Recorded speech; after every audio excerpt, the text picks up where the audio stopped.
সিরাজদি খান উপজেলার কোলা ইউনিয়নে শহীদ জিয়াসিতে চাইনিজ বার football tournament 2025 final match অনুষ্ঠিত হয়েছে। আজ শনিবার 30শে আগস্ট বিকাল 5টায় ছাতিয়াতলী উচ্চ বিদ্যালয় মাঠে অনুষ্ঠিত ফাইনাল ম্যাচ ও পুরস্কার বিতরণী অনুষ্ঠানে প্রধান অতিথি হিসেবে উপস্থিত ছিলেন মুন্সিগঞ্জ জেলা বিএনপির আহ্বায়ক কমিটির 1 নং সদস্য, মুন্সিগঞ্জ 1 শ্রীনগর সিরাজদি খান আসনের সাংগঠনিক দায়িত্বপ্রাপ্ত নেতা, সিরাজদি খান উপজেলা বিএনপির সভাপতি, মুন্সিগঞ্জ 1 আসনের মনোনয়ন প্রত্যাশী শেখ মোহাম্মদ আবদুল্লাহ।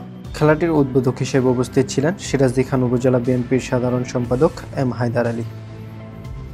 বিশেষ অতিথি হিসেবে উপস্থিত ছিলেন সিরাজদি খান উপজেলা বিএনপির যুগ্ম সাধারণ সম্পাদক আতাউর রহমান, কোলা ইউনিয়ন বিএনপির সভাপতি মোহাম্মদ খলিলুর রহমান, সাধারণ সম্পাদক মোহাম্মদ আক্কাস আলী, সিরাজদি খান উপজেলা যুব দলের আহ্বায়ক ইয়াসিন সুমন, সিনিয়র যুগ্ম আহ্বায়ক দেলোয়ার হোসেন সহ স্থায়ী বিএনপি ও অঙ্গ সংগঠনের নেতৃবৃন্দ।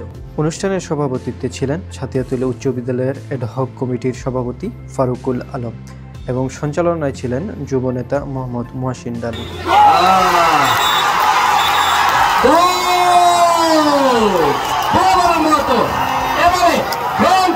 চ্যাম্পিয়ন হয়ে গেল সবার আলোচনা করে ভলান্টিয়ার ভাইরা, ভলান্টিয়ার যারা আছেন সবার মাঠ খালি করেন, দর্শকরা সবার মাঠে চলে যান, ভলান্টিয়ার যারা আছেন মাঠ খালি করেন, এই মুহূর্তে মাঠ খালি করেন।